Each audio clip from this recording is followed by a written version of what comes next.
Ndi n'iteka n'umunezero ndasubiye kugusuhuza nkwakaze nshuti mukunzi wacu wobandanya kubana natwe ngaha kuri ino mboneshakure igushikiriza amakuru, ibiganiro kumwe n'inkuru bigezweho biriko bivugwa irya nino mu gihugu cacu ciza c'Uburundi ndetse no hakurya y'imbibe z'igihugu cacu mu yandi makungu.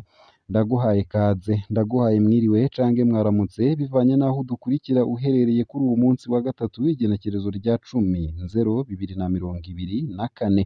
Utegerezwa gusa gufyonda sabone cange subscribe nawe utarafyondako hama ubandanye ushikirwa n'amakuru tubandanya gushikiriza abariko aravurwa hirya nino mu bisata bitandukanye nk'igisata c'inkino, igisata c'indero, igisata ca politike, igisata c'agateka ka zina muntu, igisata c'ubutungane, igisata c'imigenderanire n'ayandi makungu, igisata c'uburimyi n'ubworozi kumwe n'ibindi bisata bitandukanye. Turayagutohoreza hama tukayagushikiriza yose uko yakabaye kamwe ku kandi mu buryo butosoye kandi butomoye atana kamwe kavuyemwo. Aya kano kanya rero harabashimikiye ku ngingo nkuru zikurikira: Dieudonné Murengerantwari yahoze arongoye BRB ubu aridegembya. Dieudonné Murengerantwari yari yagenywe kurongora ibanki nkuru y'igihugu muri Myandagaro 2022 ukwezi imbere y'ibogozwa rya General Guillaume Bunyoni. Mw'ibanga ntangere Dieudonné Murengerantwari yateguranye na Perezida Ndayishimiye umugambi wo guhindura amafaranga ibipapuro. Intumbero bavuga ko ari iyo kwaka amahera abanyegeje amamiliyaridi mu mihana yabo, aho bari biteze ko Bunyoni n'abo bacuditse bahahombera. Ariko ntivyabaye, ifaranga ry'u Burundi ryabandanije guta agaciro, amanoti nayo yabandanije gukena. Ino nkuru ku buryo buramvuye ni mukanye ntuje kure, utegerezwa gusa nyene kubandanya kumwe natwe. Nayo kandi uwahoze ari umushikiranganji wa mbere wa leta y'u Burundi General Guillaume Bunyoni yunguruje urubanza. Uwahoze ari umushikiranganji wa mbere Alain Guillaume Bunyoni yarunguruje urubanza mu gice ca kabiri ca sentare Ntahinyuzwa ku wa 2/0/2024 nk'uko amakuru ashikira SOS Media Burundi dukesha iyi nkuru yo ku wa 9/0/2024 abivuga.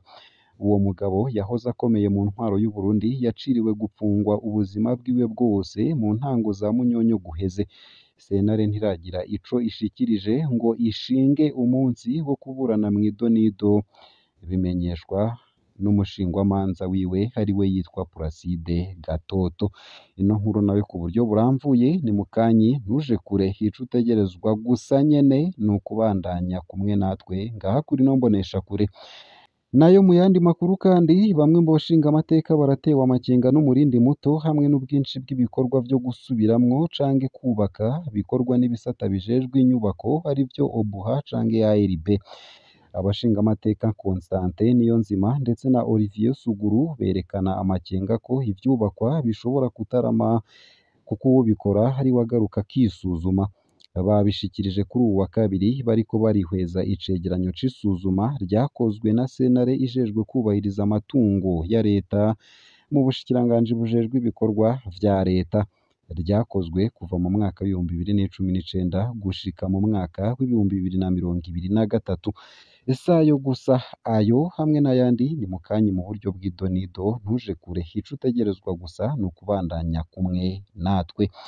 Ntanguye ano makuru ku buryo buramvuye nunyemerere nyatangurire kuri ino nkuru ivuga ko Dieudonné Murengerantwari yahoze arongoye BRB ubu yidegembya. Dieudonné Murengerantwari yari yagenywe kurongora ibanki nkuru y'igihugu muri Myandagaro 2022 ukwezi imbere y'ibogozwa rya General Guillaume Bunyoni. Mw'ibanga ntangere Dieudonné Murengerantwari yateguranye na Perezida Ndayishimiye umugambi wo guhindura amafaranga ibipapuro. Intumbero bavuga ko hari iyo kwaka amahera banyegeje amamiliyaridi mu mihana yabo, aho bari biteze ko Bunyoni n'abo bacuditse bahahombera. Ntivyabaye rero kuko ifaranga ry'u Burundi ryabandanije guta agaciro, amanoti nayo yabandanije gukena. Muri Myandagaro 2023 Dieudonné Murengerantwari yarahagaritswe n'iperereza inyuma y'urugendo rw'intumwa za FMI.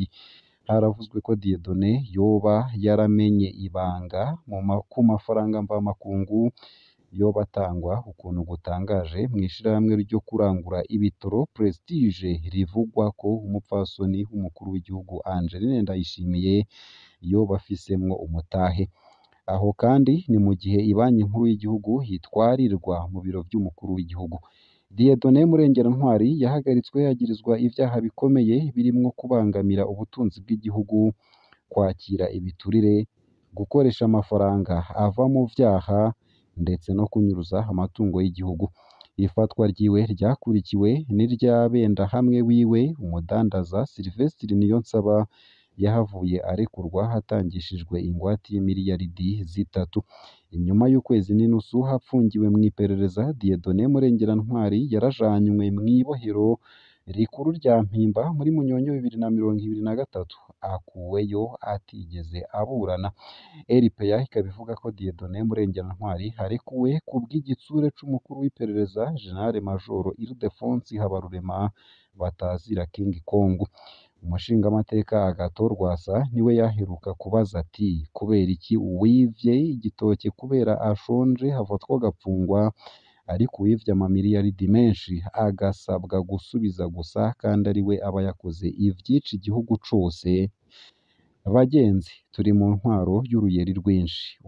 Nayo mu yandi makuru kandi, uwahoze ari umushikiranganji wa mbere General Alain Guillaume Bunyoni yunguruje urubanza.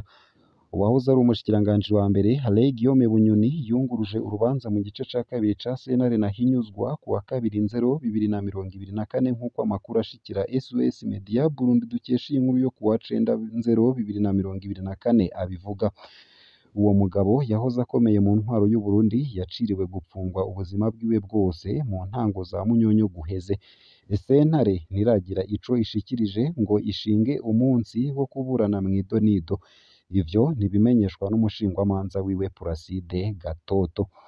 Ibirego vyajanywe muri sentare Ntahinyuzwa y'u Burundi iri mu gisagara c'ubudandaji Bujumbura ku wa 2/0 nk'uko umushingwamanza wa Bunyoni Placide Gatoto yavyemereye SOS Media Burundi natwe dukesha iyi nkuru. Nubwo biruko ariko nk'uko avyemeza, sentare ntiragira ico ishikirije kugira ngo ishinge umunsi wo gusubira kumviriza imanza mw'idonido. General Alain Guillaume Bunyoni yari yaciriwe gupfungwa ubuzima bwiwe bwose ku wa 8 Kigarama 2023 inyuma y'urubanza rwihutishijwe rubera mw'ibohero rikuru rya Gitega mu mugwa mukuru wa politike aho apfungiwe kuva muri Mukakaro. Uwo yahoze ari umurwanyi w'umuhutu yagirijwe guhungabanya umutekano w'igihugu, gukoresha ibintazi mu kugerageza kwica umukuru w'igihugu Evariste Ndayishimiye, kugerageza gutembagaza umukuru w'igihugu n'inzego zatowe, guhungabanya ubutunzi bw'igihugu, kurondera inyungu ziwe, gutuka umukuru w'igihugu n'umushikiranganji wa mbere no gutunga ibirwanisho atabifitiye uruhusha.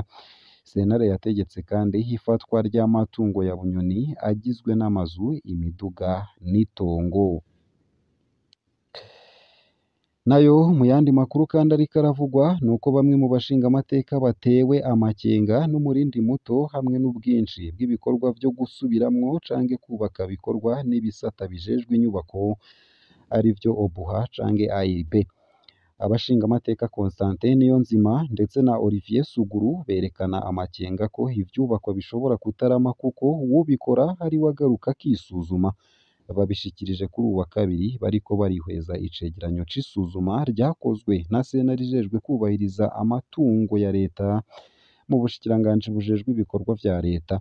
Ryakozwe kuva mu mwaka w'2019 gushika mu mwaka w'2023. Umushikiranganji Dieudonné Dukundane yamenyesheje ko gushika ubu ku bikorwa bijanye n'inyubako bishika 205, ibirenga 80 ari ivyo gusubiramwo amabarabara. Umushingamateka Leopold Hakizimana we akaba abona ko bimwe muri ivyo bikorwa vyahabwa abikorera utwabo kugira binyaruke. Akaba asigura ko hari aho usanga baratanguye ibikorwa ariko ugasanga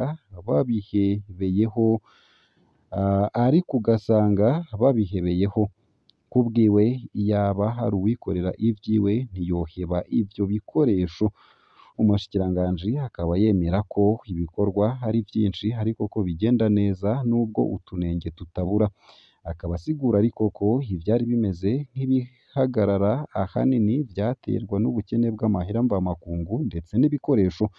Hagati aho uwo mushikiranganji w'inyubako yamenyesheje ko ikibazo c'amatongo muri karitiye Nkengabusoro muri komine ya Muha mu gisagara ca Bujumbura kigeze mu nzego nkuru z'igihugu. Kubwiwe nizo zizotanga intumbero yokurikizwa kugira ngo ico gice gitunganywe neza. Dieudonné Dukundane akaba asigura ko basanze ico kibazo kirimwo ibihushane vyinshi. Kamwe mu turorero atanga nuko baharuye abiyandikishije basanga uburinganire mu nyandiko buruta uko aho hantu hangana. Akaba asaba aberwa n'ayo matongo kurindira bihanganye. Ngaha akaba ariho nsoreje ano makuru nari naguteguriye ariko avugwa irya nino mu gihugu c'u Burundi ndetse no hakurya y'imbibe z'igihugu c'u Burundi mu yandi makungu. Ndakwipfurije kubandanya uraroranirwa mu vyo uriko urarangura. Ugire ibihe vyiza no kubandanya uragira ijoro ryiza.